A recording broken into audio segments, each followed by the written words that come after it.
आज हम परंपरागत दृष्टिकोण के अनुसार राजनीति विज्ञान का अर्थ के बारे में अध्ययन करेंगे। हमने राजनीति विज्ञान का जो परंपरागत उपागम है उसका उद्भव कब हुआ और उसका क्या अर्थ है उसके बारे में अध्ययन कर चुके हैं हम। आज हम उसी परंपरागत राजनीति जो विज्ञान है उसको आगे बढ़ाते हुए परंपरागत राजनीति विज्ञान के जो क्षेत्र है उसका अध्ययन करेंगे। राजनीति विज्ञान के विशेष क्षेत्र का अर्थ है कि इसमें कौन कौन सी बिंदु या बातों का अध्ययन किया जाता है।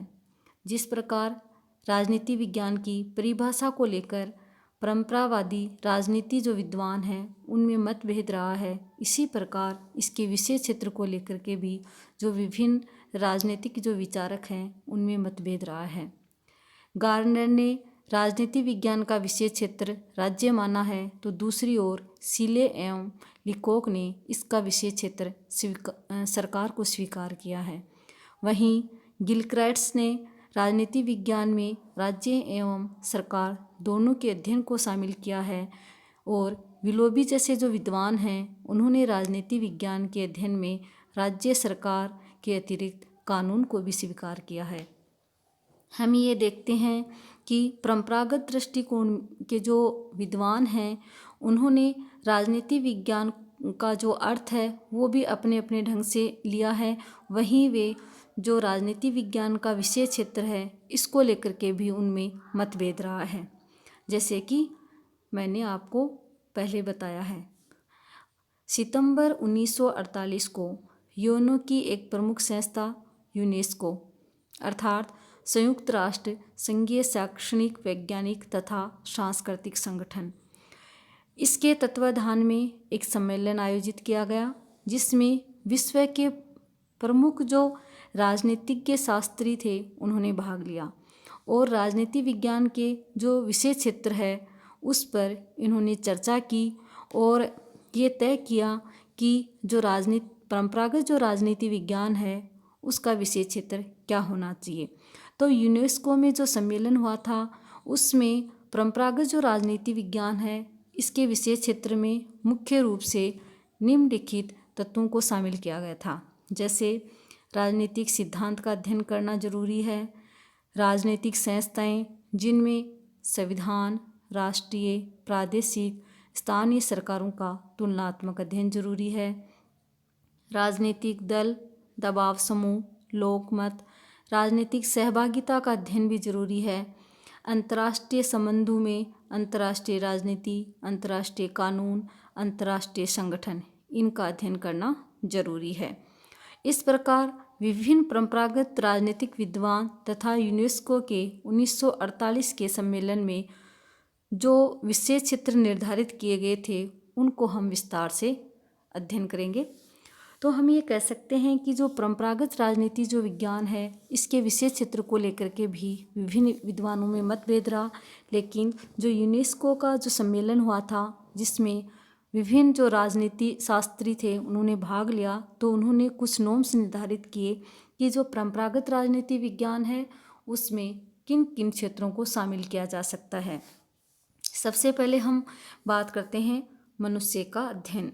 जो परंपरागत राजनीति विज्ञान है उसमें मनुष्य का अध्ययन किया जाना चाहिए, अर्थात उसका जो क्षेत्र है उसमें मनुष्य को शामिल करना चाहिए। लास्की तथा हर्मन हेलर ये दो विद्वान हैं जिन्होंने राजनीति विज्ञान के विशेष क्षेत्र में मनुष्य के अध्ययन को शामिल किया है। उनका ये मानना है कि राज्य एवं सरकार का निर्माण मनुष्य के हितों के लिए हुआ है, अतः मनुष्य के जीवन का अध्ययन राजनीति विज्ञान में जरूरी है। दोनों ये मानते हैं विद्वान कि अगर राज्य का निर्माण मनुष्य के लिए हुआ है तो मनुष्य का अध्ययन भी राजनीति विज्ञान में होना आवश्यक है। जैसे कि लास्की ने कहा है, राजनीति शास्त्र संगठित राज्यों में मानव जीवन का अध्ययन है।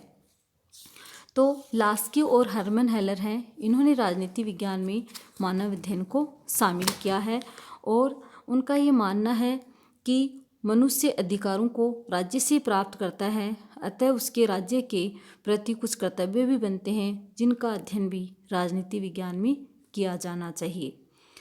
अगला जो अध्ययन का क्षेत्र है वह है राज्य का अध्ययन। राज्य के अध्ययन में गार्नर जैसे जो विद्वान हैं, ये राजनीति विज्ञान का जो विषय क्षेत्र है वह राज्य को मानते हैं। राज्य एक ऐसी संस्था है जो एक लंबी विकास प्रक्रिया से गुजरी है। मनुष्य ने इस प्रक्रिया में अपनी आवश्यकताओं एवं परिस्थितियों को ध्यान में रखते हुए हस्तक्षेप भी किया है। राजनीति विज्ञान राज्य के जन्म से लेकर उसके विकास के सभी चरणों एवं व्यक्ति के उसमें क्या योगदान रहा है इसका अध्ययन भी करता है। जैसे कि गैटेल हैं, वे कहते हैं कि राजनीति विज्ञान राज्य के भूत, वर्तमान एवं भविष्य तीनों का अध्ययन करता है। तो बहुत से विचारक ऐसे भी हैं जो राजनीति विज्ञान को राज्य के अध्ययन के रूप में देखते हैं। वहीं राज्य के अध्ययन के अलावा सरकार के अध्ययन पर भी बल दिया जाता है। सरकार राज्य का एक तरह से मूलभूत आवश्यक तत्व होता है। राज्य अपनी इच्छाओं को मूर्त रूप सरकार के माध्यम से ही देती है। राज्य की इच्छा का निर्माण एवं उसका क्रियान्वयन सरकार द्वारा ही किया जाता है। मुख्य रूप से सरकार के जो 3 अंग हैं, व्यवस्थापिका, कार्यपालिका एवं न्यायपालिका, ये जो तीनों अंग हैं राज्य की इच्छा को पूर्ण करने में अपनी भूमिका का निर्वहन करती हैं। राजनीति विज्ञान में सरकार के इन तीनों अंगों के कार्यों एवं संगठन का अध्ययन किया जाता है। तो हमने ये देखा कि जहाँ एक और कुछ विद्वान मानव अध्ययन के बल पर बल देते हैं, वहीं कई राज्य के अध्ययन को शामिल करना चाहते हैं और बहुत से जो विद्वान हैं वो सरकार के अध्ययन पर बल देना चाहते हैं। लेकिन बहुत से ऐसे विचारक भी हैं जो विभिन्न राजनीतिक जो विचारधाराएं हैं उनके अध्ययन पर भी बल देते हैं। सबसे पहले हम ये देखेंगे कि विचारधारा क्या होती है। विचारधारा क्या है कि किसी समाज या समूह में प्रचलित उन विचारों का समुच्चय है जिसके आधार पर वह किसी विशेष ढंग से सामाजिक, आर्थिक एवं राजनीतिक संगठन को उचित और अनुचित ठहराता है। और राजनीति विज्ञान में बहुत से विचारधाराएं हैं, उनका प्रचलन रहा है, जैसे उदारवाद है, समाजवाद है, मार्क्सवाद है, आदर्शवाद है, अराजकतावाद है, फासीवाद है, व्यक्तिवाद है इत्यादि। इन विचारधाराओं में आदर्शवादी एवं यथार्थवादी दोनों तरीकों से विचार किया गया है। ये राज्य के स्वरूप, उनके जन्म, उसका विकास, कार्य क्षेत्र, राज्य का क्या उद्देश्य हो सकता है, व्यक्ति के साथ कैसे संबंध हो सकते हैं, सब पर बल देती हैं। विचारधाराएं शासन प्रणाली का सर्वोत्तम रूप और तरीका भी बताती हैं। इसके अलावा वे सत्ता का निर्धारण भी करती हैं। विचारधाराओं के आधार पर ही शासक वर्ग है वह वैधता प्राप्त करता है।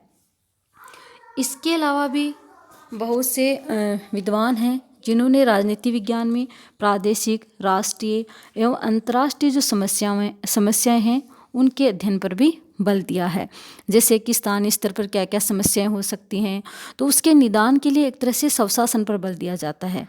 और इसके लिए हमारे संविधान में 73वां और जो 74वां संविधान संशोधन हुआ और उसके दौरान पंचायती राज और नगर स्वशासन का प्रावधान किया गया। तो हम ये देखते हैं कि जो राजनीति विज्ञान है उसमें जहाँ एक और स्थानीय जो समस्याएं हैं उनके निदान के लिए स्थानीय स्वशासन पर बल दिया जाता है, वहीं राष्ट्रीय स्तर और अंतर्राष्ट्रीय स्तर की भी समस्याएं होती हैं। जैसे कि राष्ट्रीय स्तर पर भाषावाद है, जातिवाद है, क्षेत्रवाद है, आतंकवाद है और एकता और अखंडता में आने वाली विभिन्न जो बाधाएं हैं उनके निदान पर भी राजनीति विज्ञान में बल दिया जाता है। वहीं अंतर्राष्ट्रीय स्तर पर चाहे वो अंतर्राष्ट्रीय आतंकवाद की समस्या हो, इस पर भी, इसके निदान पर भी बल दिया जाता है।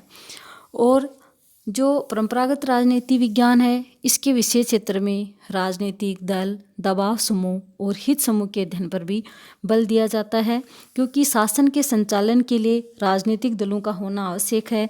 राजनीतिक दल हैं वे ही चुनाव के माध्यम से सत्ता प्राप्त करते हैं और उनका अपना एक लक्ष्य होता है। वहीं जो दबाव समूह हैं ये सरकार पर दबाव डाल करके अपने हितों के अनुरूप नीति निर्माण की जो प्रक्रिया है उसको प्रभावित करते हैं। तो इसमें भी राजनीति विज्ञान पर बल दिया जाता है।